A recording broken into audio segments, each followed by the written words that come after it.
Okay, so today is Lamed Nisan, the 15th day of the Yom. We're learning Daf Tezvav. We left off yesterday, Yud Dal and Amud Beis, 5 lines from the bottom of the Amud. The first word of the line, V'koimet mimakim shenisra b'shamna. So we're in the middle of dealing with this Tosefta that we brought yesterday about the Seder of bringing a regular Karban Mincha. And over there we said that the Kohen takes the koimetz, and you take mimakim shenisra b'shamna from the place where there's a lot of oil, because part of the koimetz, part of the 3 fingerful that he needs to take from the Karban Mincha to bring it to the Mizbeach has to be full of, can you tell me to stop playing basketball? Has to be full of oil and flour. So Manalan, how do we know this? The Ksiv, because we have the pasuk in Parshas Vayikra, Sotah umishamna. He takes the koimetz from the place of the fine flour, the wheat flour. So this is wheat flour, umishamna, and from the oil. And the Torah says, Migirso umishamna. He takes from the barley flour and from the oil. These are psukim and Parshas Vayikra that say what the koimetz has to consist of, so therefore that's where he takes it from in the bowl. Then he takes the koimetz v'noisner the sech klisharis, he puts it in another klisharis, a mekacha klisharis, and he sanctifies it with that klisharis. So as we mentioned yesterday, that when the Tosefta says a mekacha klisharis, that he has to sanctify it in the klisharis, in the holy vessel, the service vessel of the Beis Hamikdash, it doesn't necessarily mean that he has to have in mind that it should become sanctified, because that's one of the opinions of the Tanaim. It could be that our Tana holds that he puts it in the klisharis and it automatically becomes holy. So keep in mind that you have 2 klisharis. Getting a Mara Yisrael here. This one, whichever one. That Tesvav. That we so keep in mind that there's 2 klisharis over here. He brings a mincha from his house in gold and silver vessels that are unholy. He puts it. By the way, you're in the wrong Masechta, Mike. No. Yeah, you are. Oh. He puts it in the Beis Hamikdash in a klisharis, in a holy vessel. Then from there, then from there he takes the koimetz and puts the koimetz into another klisharis. So you have 2 klisharis as part of the story. So he puts it in the second klisharis. So now says the Gemara, Lamali, why does he need to put it in another klisharis? Yisrael, don't talk. She already sanctified the koim. He already sanctified all the flour. Why does he need to sanctify the koimetz again? You are following what's going on? You have the whole flour, which makes it a Karban Mincha. He puts it in a klisharis, so now the flour is holy. Then the kohen takes the koimetz from the oil and the flour and puts it in another klisharis. Putting the thing in the klisharis makes it holy. But why do you need to make it holy if it's already holy? Says the Gemara, Midi dahava adam, because the Karban Mincha is compared to the blood. The koimetz is compared to the blood of an animal. And dam, blood, afal gav, the kadishte, sakin, bitzavar behema, even though it was already sanctified by putting the knife on the animal's neck, where the blood is removed from the animal by putting the knife on the neck, so the blood becomes holy already then from the knife. But the kohen has to hold a vessel there, a holy vessel, by the animal's neck and catch the blood. So, and it has to be a holy vessel. It can't be a regular vessel. Even though the blood's already holy, it has to go again into a holy vessel. So the same thing you have by the koimetz, which is compared to the shchita. So too over here we don't make a difference. So just to mention that by a regular animal, there's 4 avodas by the korban of an animal, korban behema. You have shchita, kabbalah, halacha, zrika. The 4 steps of the korban are shechting the animal. Kabbalah is the kohen getting the blood in the klisharis. Halacha is bringing the blood to the mizbeach, and zrika is sprinkling the blood on the mizbeach. Those 4 avodas have to be done with the right kavanas, the right intentions, and they have to be done l'shem the person. And the korban could become puzzled from those 4 avodas. After those 4 avodas are done, even if the animal never made it onto the mizbeach, but the korban is already considered brought, and the man was already atoned for whatever he was bringing the korban for, he doesn't need to bring another korban. Mashen came by the blood. If the avodah gets messed up in the avodah sadam by either shchita, kabbalah, halacha, zrika, there the man will need to bring another korban. And the same thing you have by a korban mincha. By a korban mincha, you have 4 avodas. You have kmitza, when the kohen takes the koimetz out of the flour, which is comparable to the shchita. Then you have nesina b'klisharis, the second klisharis that he puts it in. That's another aspect which is similar to the kabbalah by blood. You have halacha, he brings it to the mizbeach, and haktara when he puts it on the fire, which is like zrika. So really, the avodah of putting something on a fire is only by a korban mincha, not even by a korban behema. Okay, moving on. 2 dots, second to last line of the Yudalat Amud Beis. Then you take the levoina, the frankincense that's in the bowl of the korban mincha. We said before that you push it to the side in order to take the koimetz. He takes the koimetz, puts it in the klisharis. He takes the levoina out of that bowl and puts it into the koimetz bowl. Tichsiv, how do I know that? Because it says in the pasuk in Parshas Tzav, he takes all the levoina ashar al mincha that was on the mincha, and he burns that and the koimetz together on the mizbeach. Uma aleu, you bring it up, turning to daf tesvav madalef umaktira b'kli sharis, and you burn it, you offer it in the kli sharis. So says the Gemara, the kli sharis maktirle, you burn the carbon inside the kli sharis. It's not how it works. You pour the mincha out, you pour the flour out onto the mizbeach. You don't actually put the fire inside the bowl. So elaema, it says bikli sharis and kli sharis. So elaema malea bikli sharis laktire. So you have to amend the Mishnah and say that he brings it up in the kli sharis in order to burn it on the mizbeach, but he doesn't actually burn it in the kli sharis. Next, you have to salt the mincha and then you put it on top of the fire. You have to salt the kaimetz. It says in the pasuk in Parshas Vayikra, b'chol karban minchascha, every single karban mincha, amelach timlach v'gomer, you have to salt it, and v'lei sashbis melach brisei kecha, any karban that goes on the mizbeach has to be salted. They put a lot of salt on those karbanos. Okay. Karav kaimetz, once the kaimetz is brought into the mizbeach, shiareh ne'acholin, the leftovers are eaten by the kohanim. So menolon, the leftovers means the mincha that he brought in the bowl, which had a lot of flour. We said, how much was it? It was a chatziluk. How much was it? Depends on what carbon it is, on which kind of mincha is. But then, however, if you open your Gemara, dude. However, when it comes to the leftovers after the kaimetz was brought, the kohanim eat it. So Manolan, how do we know this? It says in the pasuk in Parshas Vayikra, the kohen brings the azkara, the remembrance of the mincha, which is the part of the mincha that goes in the mizbeach that Hashem remembers the person because of this part that goes in the mizbeach. And then it says right after the leftovers of the mincha, the Aaron Levanav is eaten by Aaron and his children as kodesh kadoshim. But so now the carbon is the kaimetz is brought on the mizbeach. So at what point are the kohanim able to start eating the mincha? You can't eat it before the kaimetz is brought. They can only eat it after the kaimetz is brought. So at what point exactly? So Lamarki de Islay. Well, Lamarki de Islay. It's machlekes amayron. The Itmar we have a machlekes. Kaimetz me'emosai mater shiarayim. When is the shiarim of the mincha? When is the leftovers of the mincha allowed to be eaten? Ba'achila. So Rab Chanina Amar mishatishlet bayor. Rab Chanina says from when the fire catches on to the mincha to the kaimetz. Rabbi Yochanan Amar mishatitza or birulay. Rabbi Yochanan says from when the fire already engulfs most of the carbon mincha, and the halacha sekim. Next, it's a matter of a few seconds from when the fire catches onto the mincha till it engulfs most of it, because it's just the kaimetz. It's not a big amount of flour that's going on the mincha. Carbon mincha is flour. Yeah, that's what we've been talking about today and yesterday. A normal carbon mincha is wheat flour. Mincha sotah is barley flour.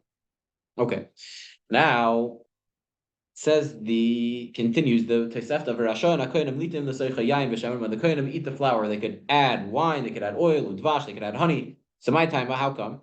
How come they're allowed to add all these things? The Amar Kro, the pasuk says in Parshas Kairach when it's talking about the portions that go to the Kohanim, it says l'mashcha, that it's for greatness. L'mashcha means l'gdula, for greatness. Kederach shamalachim oichlin, that they're able to eat it like kings eat it. Kings don't eat just plain flour; they add gishmaka things to make it taste good. Next. The only thing they're not allowed to do to the mincha, the kohanim, when they eat it is to make it chametz. That's the only thing they can't do to it. How do I know this? It says in the pasuk of Parshas Tzav, lo yisei chametz chalkam.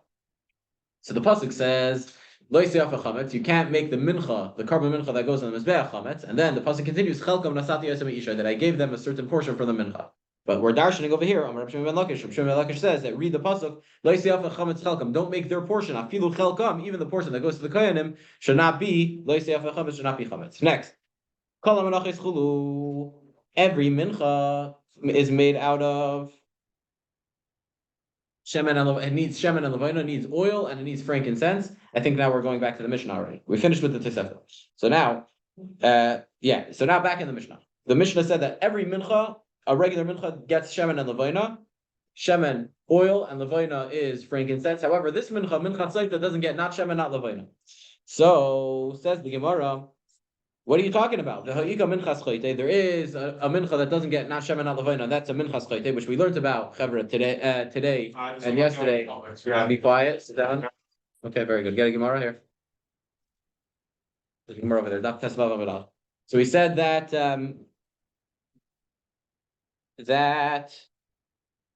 so it's not true. We learned yesterday about 3 different people that need to bring a carbon chatos, that's Eilav Yerin, the chatos Eilav Yerin, a sin offering that goes up and down. Elav Yerid means that if you're rich, you bring an animal. If you're less rich, you can bring birds. And if your mom is poor, you bring flowers. So you bring a carbon mincha. So a chatas of an Elav Yerid is able to be a mincha, is able to be flour.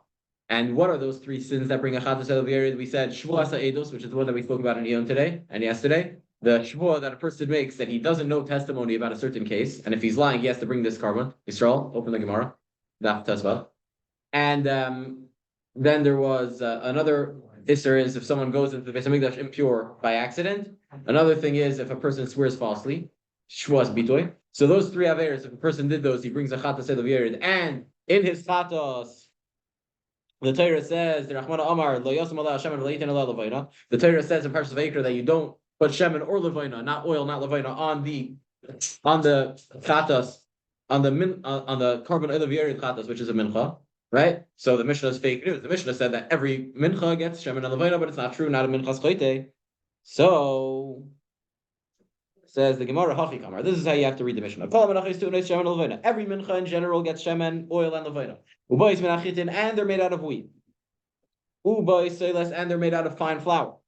However, minchas choite, the mincha of a sinner, even though it doesn't get shemen and levayna, but still it's greater than a Sotah carbon. Why? Because it's made out of wheat.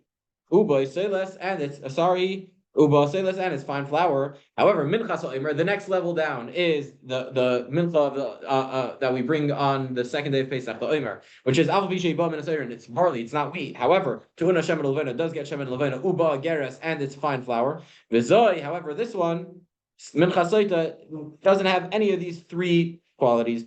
It doesn't get oil or levena. Uba and it's barley, not wheat. Uba kamach, and it's brought out of coarse flour. It's not sifted. So the minchas Sotah is mamish the lowest of all. Tanya Brisa taught like this. Amar Reb Shimon says, "Bedin who shetehei minchas choite to una shemen levena." Really, a minchas choite should have needed the mincha of the carbon Sotah of elav yerid. Someone that sins should need shemen and levena, oil and levena, just like any other mincha. However, why in order that a sinner should not be of an advantage, that he shouldn't have to have a cheaper carbon. You're making him give a carbon, make it the standard price. Why are you making it cheaper that he doesn't need to pay for oil or for the levayna? So why does it not need shemen or levayna in order that he shouldn't have a beautiful carbon because he sinned? What? Does anyone find minutes going water? Okay, so go. But you told you why you said no. Okay, so now I say yes. So too, that's by a mincha. Now going to an animal. By an animal chatas, you have any carbon of an animal comes with wine poured on the mizbeach. So it should be a chatas chelev. Chatas for chelev. Chelev is the fats of an animal that you're not allowed to eat. And if someone eats it, he's chayav kares on purpose. And if he did it by mistake, he brings a chatas. Any avera that there's a chiyuv kares, if a person does it by mistake, he brings a carbon chatas. And the general example in Shas for a carbon chatas is a chatas chelev, because since eating chelev was a very common avera, because it looks like certain fats you are allowed to eat, certain fats you're not allowed to eat. The shuman and the chelev, and a lot of times people will get confused, and they would eat from the chelev, and they would realize, and they would have to bring a carbon. So the most common chatas that was brought was a chatas chelev. So a chatas chelev, a regular chatas of an animal, should need you would think that it should get nisachim just like any other carbon. And especially by a chatas, in order that a sinner should not gain, that he doesn't have to pay for wine. So how come it doesn't need wine? In order that he shouldn't have a beautiful carbon, because he's a sinner. So we want to have a degraded carbon for it. So that's by a chatas of a sinner. However, there are certain chatas that don't come for sins, which is this one. The chatas and the asham, that a mitzayra needs to bring, the two carbones that he brings, mitzayra, a person who had saras, when he becomes pure. So to una nisachim, those they do get nisachim, they do get wine poured. Why? Because the mitzayra didn't sin, he just had saras, he was sick. So therefore he was sent out of the camp, and when he becomes pure, so he needs to bring the carbon. So we don't say that it should have a degraded carbon because he didn't do anything wrong. So what's the question of the Gemara, guys? Oh, very good. The Gemara says, "Any, is that really true that the Mitzayra didn't sin?" Amar Reb Shmuel bar Nachmani. Reb Shmuel bar Nachmani said, "Amar Reb Yonasan, in the name of Reb Yonasan, that al shiva dvarim negoyim bayin chulu, that a person only gets saras because of 7 averas that he did. Right? What are the 7 averas? In Mesechus Erechim, it talks about them. It's saras. It's lashon hara. adultery and swearing falsely, a bunch of these averis that a person. So a person only becomes a mitzvah because of sinning. So therefore, the karbanis of a mitzvah should also be degraded, just like a regular chayte. Says the Gemara, no. Chasam, huh? We're the bottom of Tesvav Amud Aleph. We're 1, 2, 3, 4, 5. We're 6 lines from the bottom of the Amud.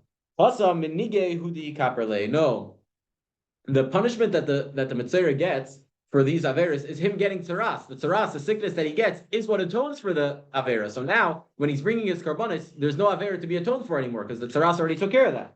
So now the karbanis that he brings are not for an avera; they're just in order to be pure, so that he could go into the Beis Hamikdash. And since they're not for an avera, he does bring wine together with his karban. It's good. So kimaisi karban lishtaruye bekachim hu dekamaisi. It's in order that he should be able to eat kachim because a mitzvah can't eat kachim until he becomes pure, until he brings the karbanis. Good. So now says the Gemara, if you're going to say that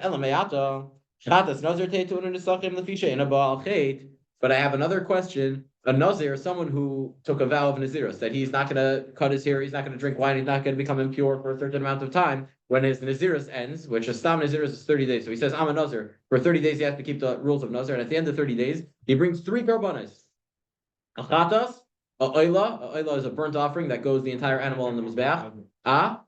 The benefit of being a nazir, so we're going to see that it might be a negative thing.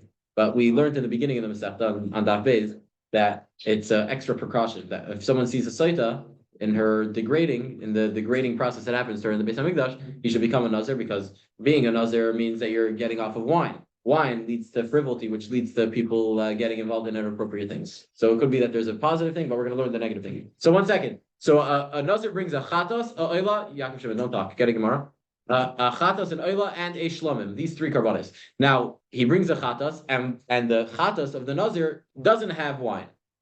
And according to what we just said, the mitzvah by his chatas he does have wine. Why? Because his chatas doesn't come for a sin. So the nazir, what sin did the nazir do? He also should have to bring wine for his thing. He did no avera. He didn't do an avera. Very good. That's the Gemara's question. So why doesn't the nazir have wine by his karban? Right? The fish ain't a ball.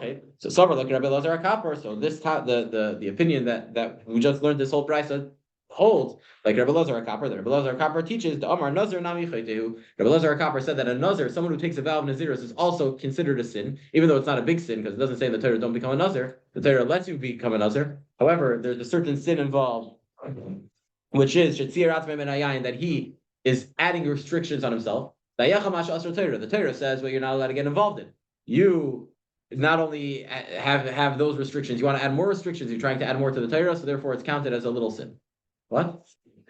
We're on Daf Tesvav Amud Aleph on the bottom, 3 lines from the bottom of the Amud. Now we're quoting back from the Mishnah. So that's that. The korban of a Sotah is barley, Daf Tesvav Amud Aleph, on the 2.5 lines from the bottom of the Amud. The korban of a Sotah is barley, it's wheat flour, and it's barley flour. It's unsifted, and there's no shemen levana. And why? So Rabbi Gamliel said in the Mishnah, Rabbi Gamliel Emer Kishem Chulura, that just like her actions were animalistic actions, that she acted inappropriately, so too her korban comes from animal food. That barley is animal food, and wheat is human food. So a normal korban mincha is human food, but by the mincha soita it is barley food. So Tanya, Daf Tesvav, 15. Tanya Amar Lahu Rabban Gamliel Chachamim. So the brisa is expounding on the words of the Mishnah. It's basically quoting Rabban Gamliel from the Mishnah, but it's a little bit of a longer version of what he said. Amar Lahu Rabban Gamliel Chachamim. In the base Medrash, Rabban Gamliel told the Chachamim, he told the sages, Hanichu leave me be ve'edrashena kimin chaymer, and I will darshan this Indian of the Sotah's korban like chaymer. So what's chaymer? There's a machlekes Rashi and Tosfos. So Rashi, if you look in Rashi, the last Rashi on Tesvav Amud Aleph, you see chaymer. He quotes a French word. Button, a button, v'hu shel zav, a golden button that people would use to tie their clothing together, and it was very shiny. So I'm gonna shine this halacha that the Sotah's korban comes from barley like this button. Tosfos says that it's a markolis or it's a boisam, it's some sort of perfume. Point is, Rabban Gamliel says, let me explain why the Sotah's korban is like this. Turning to Amud Beis. Why? Why does he have to explain this? The Shama that a mayor here, the mayor, the Kamar that a mayor was saying that he achilatu madan hayolam leficha karbana meicha behema. So Rameir said that how come the Sotah's korban comes out of barley? How come it's made out of barley? Because since Mida can I get Mida, Yaakov Shimon, stop talking, get a Gemara. Come on, I want you to follow along. Just like she fed him fancy food. So therefore, Mida connected Mida. Hashem punishes her that her carbon is made out of animal food. So Ram Gamliel said to him, Amar Le, Hashira. That makes sense for a Sotah who is rich. She fed the Noyef, the adulterer, with good food. Aniya Ma'ikal, but a poor person didn't feed him nice food. She fed him barley also. So it's not like a getting back at her that her carbon's barley. So Ella, so why does she bring barley? Just like her actions are animalistic actions, so too her carbon is an animal carbon. We're at the next Mishnah on Daf Tes Vav Amud Beis. Okay, 5 lines from the top of the Amud. Masnisin, next Mishnah. Continuing the process of the Sotah. So we spoke about the Mincha after the Mincha procedure. So now, really, the Tosfos in the beginning of the parak said that the order is a little bit confusing. We're not sure exactly the order of the Inyanim. We're going to have a whole machlekes about a Daf Yotes. About what goes first, the Mincha, the water, erasing Hashem's name. What's the first thing in the process? Well, the Mishnayos might be a little bit combobbled around, not mamish in order. The Psukim are in a weird order. So we're going to have to deal with that in a few dafs. So now, he would bring a earthenware cup, more of like a jug. And the kohen puts half a loig. A loig is a certain measurement. So half a lug, I don't know, it's not that much of water from the kiyar. The kiyar was the copper basin in the Beis Hamikdash that kohenim used to wash their hands and feet before they did the avodah every day. And Rabbi Yehuda says that it was less. It was revius. That it was a revius of a leg of water. That's mamish, a very little water. And the Gemara comments on Rabbi Yehuda's opinion that Keshem Shemamayit Biksav, just like Rabbi Yehuda has the least opinion when it comes to the writing. So Kach Mamayit B'Mayim, so too he has the smallest opinion in the water. Later we're going to learn a machlekes about how much the kohen writes on the paper of the psukim in Parsha Sotah, right? That he has to write the parsha and erase it into the water. So Rabbi Yehuda's opinion is the least. It's the least amount of words. So too the water, he has just a small amount, just the revius. And then says the Mishnah that nichnas lahechol. So he has this water. So either according to the Tanakama half a log, according to Rabbi Yehuda a fourth of a log. Nichnas lahechol, the kohen goes into the hechol, into the big building in the Beis Hamikdash, and upanali mina, he turns to his right. And umakim hayasham, over there was a place amma alama, which was 1 amma by an amma. An amma is from the elbow to the top of the middle finger. So it was that amount of space between 1.5 and 2 feet, by 1.5 and 2 or 2 feet. And it was, remember, the floor of the Beis Hamikdash was marble floor. So there was a marble tile with a ring on it. The ring was made out of marble. Sorry, it was a stone floor with a marble ring. And in order that because that stone of the what's it called, of the floor, it was liftable. Remember, we learned this in Talmud together about the keys that they kept in the Beis Hamikdash. So too, in the Heichel, in the Beis Hamikdash, they had a liftable, removable stone. Why? Because the Torah says that you need to take dust and put it into the water, dirt. So Shumagbia, he would lift up the tile, he would take dust from under it, and he would put it into the water, and it has to be enough that you're able to see the dust on the water. Like it says in the pasuk, he has to take dirt from the floor of the Mishkan. The kohen should take and put it into the water. So in order to fulfill that, you need to have actual dirt. If the Beis Hamikdash is a stone floor, there's no dirt. So they have to have this removable tablet. Gemara. Tana. Brisa taught that pili shel cheres, this earthenware jug that the kohen uses for the water for the Sotah to drink, the vessel has to be chadasha. It has to be a new vessel. It has to have never been used before. And Divrei Rabbi Yishmael, that's what Rabbi Yishmael says. So our Mishnah doesn't say that. Our Mishnah says it could even be used. Rabbi Yishmael says that it has to be new. So my time with Rabbi Yishmael, what's the reasoning of Rabbi Yishmael that it has to be new? So Gamar Kli Mimitzaira. Rabbi Yishmael brings a Gzeir Shava, which means that there's the word over here and a word over there. And just like in that halacha, in the halachas of the Mitzaira, getting pure, you have the word Kli and the word Kli over here, and they're extra. Whatever, there's a lot of details on how you make a Gzeir Shava, whether it's extra in one place or it's extra in both places. It varies, and that decides how strong the Gzeir Shava is. But we have Gzeir Shava from a Mitzaira, which is Kli. And there's an extra word Kli about the Mitzaira getting pure, that also he has a thing with water, that the kohen shets bird on top of a Kli of water, on top of this Kli. And over here we have Kli, that Malalon Cheres Chadasha, just like by the Mitzaira, it has to be new earthenware. Earthenware means that it's made out of clay, made out of ground mixed with water and whatever. So it has to be new. So Afkan Cheres Chadasha. So too over here by the Sotah, it has to be new. So now the Hassam, 1 second, over there by Mitzayra Manolan, how do you know that it has to be noon? So the Ksiv, it says in the Pasuk by Mitzayra, in Parshas Mitzayra, that he shechts one bird, al kli cheres hamayim chayim. By a Mitzayra, you have 2 birds on the 7th day of his purification, and one of them gets shechted, one of them gets sent away. So he shechts one of the birds on top of the kli cheres, on top of the mayim chayim.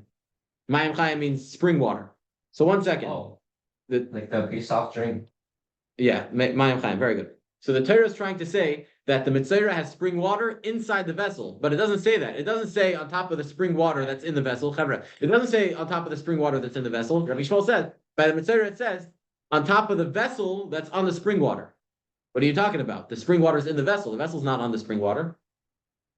So says Rabbi Shmuel, Ma Mayim Chaim Shleinas Zaban Malacha. The Torah is trying to teach you a chiddush. The Torah is trying to teach you that just like spring water, it comes out of the spring, it was never used before. It's new water that's never been seen before, so it was never used. So Af Kli, so to the vessel by the Mitzayra is Shleinas Zaban Malacha. It has to be unused, and therefore he learns from there that the Mitzayra's vessel has to be a new vessel. And since you have Exer Shava Kli, so the Sotah's vessel also has to be new. But 1 second, the Gemara says, according to Rabbi Shmuel, if you're going to say that you have that Xer Shava, over there it has to be spring water. Our Mishnah said that the water has to be from the Kiyar. So are we going to say that Rabbi Shmuel holds that the Sotah's water also has to be spring water? It says the Gemara, the Rabbi Shmuel Hachinami Taka, according to Rabbi Shmuel, it also has to be spring water by the Sotah. And sure. And Rabbi Yechanan, and Rabbi Yechanan, and how do we, and Rabbi Yishmael says that it also has to be spring water by the Sotah. And Rabbi Yechanan says that Mei Kiyar, the waters of the Kiyar, Rabbi Yishmael Rabbi Yishmael says that it comes from a spring, so it all works perfectly. According to Rabbi Yishmael, the Kiyar waters were spring waters. Chacham say it wasn't spring waters, it was regular water. So according to Rabbi Yishmael, the Kiyar's waters were spring waters, and that's perfect because according to him, the Sotah water has to be spring water and the vessel has to be new. So now, says the Gemara, 1 second, we could break this whole Gzeir Shava from Sotah, Rabbi Shmuel's Gzeir Shava of Sotah, and Mitzayra, that it has to be new vessels. We're in the middle of the Amud, where you see Tosfos Nisakmu on the right side, so near that line. Tezvav Amud Beis. You could break the Gzeir Shava. Why? Because the Gzeir Shava is from Mitzayra to Sotah, and how we break Gzeir Shava is if you show that Mitzayra is more stringent, then Sotah is more chamor, and if it's more chamor, you can't learn from a more chamor case to a less chamor case. We're mamish middle of the Yamud, where you see Tosfos Nisakmu on the right side. So in the Gemara, like 3 lines under that. The first word is the mifrach, 4 lines under that. Mm-hmm. So you could break the Gzeir Shava by showing that the Mitzayra case is more chamor b'chlal. The halachas over there are more stringent, and you can't learn any halachas to the Sotah case because that one's higher. And Mala Mitzayra, by Mitzayra, she can tone 8 zeres ve'ezov ushni teilas. By the Mitzayra's purification process, the water needs another 3 ingredients. You need to have 8 zeres, which is a cedar branch. Ezov is a hyssop branch, and shni teilas is scarlet wool. And you needed these 3 instruments, and you would put it in the water and sprinkle it on the Mitzayra. So you need these 3 things by Mitzayra. You don't need it by Sotah. So by Mitzayra b'chlal, the halachas are more stringent, that you need more things. So therefore, you could say that by Mitzayra you need a new vessel. And you can't learn to Sotah because Sotah is b'chlal less stringent. You can't learn halachas from a more stringent case to a less stringent case. Yeah, so Amar Rabba, so says Rabba, no, I'll tell you why Rabbi Shmuel can still stand with the Gzeir Shava, because the Torah does something weird by Sotah. Amar Kra, the Torah says b'kli chares, that the Kohen takes the water in a kli chares. And the Torah doesn't say that the Kohen should take a kli chares and put water in it. It says, the Torah says he puts the water in the kli chares. Meaning that we already know about this kli cheres. It's a kli cheres that we already heard of. And it's kli shamarti l'chakvar. The Torah says that it's a keli, a vessel that I've already told you about before. And which keli is that? Which kli cheres do I already know about? The kli cheres of the Mitzayra. And just like there, it has to be new. Says Rabbi Shmuel over here, it also has to be new. Givaldik. Okay. Good. Chevra Amar Rava. Next. So that's Rabbi Shmuel, the Chachamim, this machlek is about whether it has to be new or not. And the halacha is is like the Chachamim. It does not have to be new. So we're at 30. No, it does have to be new. Halacha like Rabbi Shmuel. So we're at 6 or 45. At 6. Okay. So now Amar Rava says Rava Loishanu Elosh Lenis Akmu Panav. Akmu Panav Psulin. Now Rava says, okay, I agree. Let's say that the Chachamim say that it doesn't have to be new. Hello, Yisrael. Could you say? Okay, good. It doesn't have to be new. Givaldik. However, how old could it be? It's only if Shaleni Sakmu Panav if the vessel didn't turn black, if it didn't change color. However, in Sakmu Panav, if it's so old that it turned black, Sulin, then the vessel is puzzle for the Sotah waters. My time, how come? Because the mine comparable to the water. Ma mine Shaleni just like the water has to be water that hasn't changed, it has to look like water. Still, it can't be water that changed colors. So Afkli Shaleni so to the vessel can't change. So now, boy, Rava asked Rava. So I get it that it has to be the same color. It can't change colors. Could you not make noise with that? However, what happens if it changed colors, but then you put the earthenware back in the fire? And if you put it back in the fire, the original color comes back, right? It gets recolored. So what happens if it changed colors, but then you recolored it back to the original color? So, Mao, do we say that once it changed colors, it's already puzzle and it can never be used again? Or maybe do we say that since you brought back the original color, so we bring back this this vessel that it's allowed to be used for the Sotah? So says the Gemara Tashma. I'm in here a proof that Rabbi Lazar Eimer eitz eretz ve'ezev v'shnei telas shehifshil ben kupasid acher. We're going to try to learn an answer to this question from the halachas of the eitz eretz ve'ezev v'shnei telas that we just mentioned about the Mitzayra. That the Mitzayra needs to have by his purification eitz eretz, a cedar branch, ezev is a hyssop branch, and a shnei telas, scarlet wool. And we have a brisa that says that Rabbi Lazar says that if you took these three things, the cedar, the hyssop, and the what's it called, and the scarlet wool, and shefshel ben kupasid acher, you used it to swing your box to your back, which means you tied it to a box or your burden, your backpack, whatever, and you swung it to your back and you held it on your back like that. So then what's happening to the cedar and the whatever they're bending, yeah? So psulin, there we say that they're puzzle to be used for the Mitzayra. The hasam, and over there, hadru mifshati. They bend when you're putting them on your back, but obviously when you're doing it for when you're doing the avodah of the Mitzayra, you make them straight again. And since since the Brisa said that they're puzzle, so therefore we learn from there that even though you made them straight again, but since at one point they were puzzle to be used because you had them on your back bending and bent ezev and shni telas and tela and whatever are not allowed to be used for the Mitzayra because they're bent. But once you move them back, you straighten them again. Says Rabbi Lazar, they're still puzzle. So we should learn from here that the earthenware vessel that became discolored, that you recolored by putting it back in the fire, should also be puzzled by the Sotah. So says the Gemara, no, maybe not. Hasam the iklufi klufi. You have an actual cedar branch. A cedar branch is a hard branch. So when you throw it on your back in order to carry your burden, it actually gets damaged. So therefore, you can't use it. You can never use it for the Mitzayra because the pasha got damaged. Mashenkin by the kli cheres. Just because it turned colors doesn't mean that it got damaged. You can recolor it, and then it's as good as new. And it could be that the halacha would be that you are able to recolor the Sotah's vessel. Next, the two dots. The Mishnah continued that the kohen takes the vessel, he takes water from the kiyar, and he goes into the heichel, and he turns to his right side, and he takes dirt from there. So my time, why does he have to go to his right side? Why was the dirt dafka on the right? Why don't you put it on the left? So the Amar Mar, the master has taught us that kol pina shat paine, whenever you turn, every time a person turns, lo yehu ela derech yamin, it's best to always turn to the right because it's more chashuv the right side to give covet to the chashuv side, and also right represents chesed. Obviously, kabbalistically, it's all we're all into giving. That whenever a person's turning, should always be to the side of kindness and goodness. We're going to continue tomorrow with Daf Tes Zayin.